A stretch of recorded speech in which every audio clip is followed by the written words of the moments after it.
4 burglaries, 2 fatal car accidents, 1 lorry mounting the curb and seriously injuring a pedestrian, a suicide attempt, 2 cases of arson, 1 lady killed under a bus, and now a violent assault. May thought for a moment. That's a heavily trafficked area. It's coincidence. What else could it be? That's what I intend to find out, Bryant said, rising and slipping his arm into his coat sleeve. The latest incident took place just over an hour ago. I thought I'd go and take a look. May didn't need to be invited along. The pair left the Peculiar Crimes Unit and headed in a southeasterly direction towards Britannia Street. It was a pleasantly sunny morning, which always put Bryant in a good mood because it meant his knees didn't ache. "What makes you think you're going to find something?" May asked, as they crossed the traffic-clogged one-way system. "Wouldn't you hate to miss out if I do?" Bryant replied, peering at his partner with eyes like the sun on the sea. The conjunction of roads below King's Cross had a careless, random quality that rendered it virtually invisible. London was now a patchwork of pockets, an elegant Edwardian building here, a forgotten Victorian garden there, stitched together with nondescript thoroughfares and cheaply constructed modern blocks. Although Britannia Street was surrounded by more interesting places, verdant Bloomsbury to the west, the restored customs houses of Granary Square to the north, and the oddly elevated Percy Circus to the east, its conjunction with King's Cross Road was nothing more than a connection point. The morning sky was clear and bright, a cue for Bryant to wrap himself in so many layers that he looked like the Michelin Man.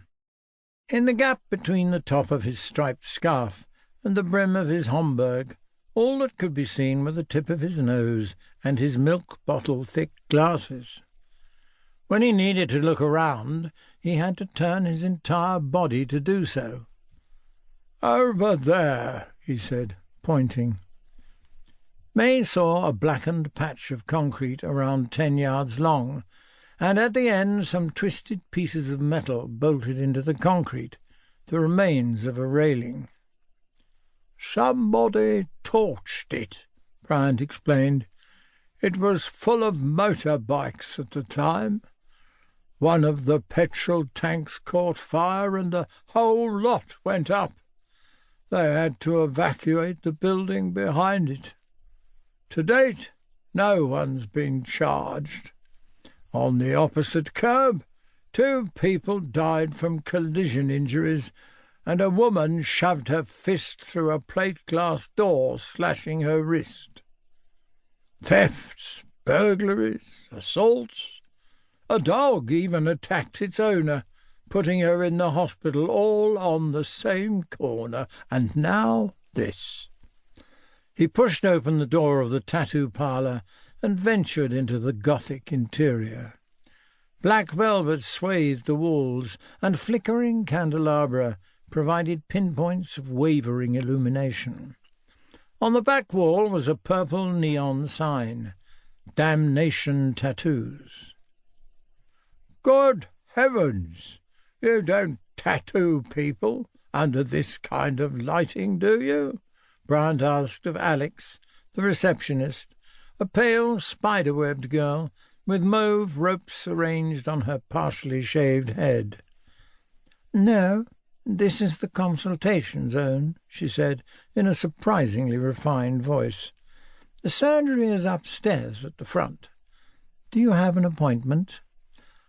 "I once considered having something on my right bicep, but I couldn't make up my mind between Sir Robert Peel and Diana Dawes," Bryant admitted.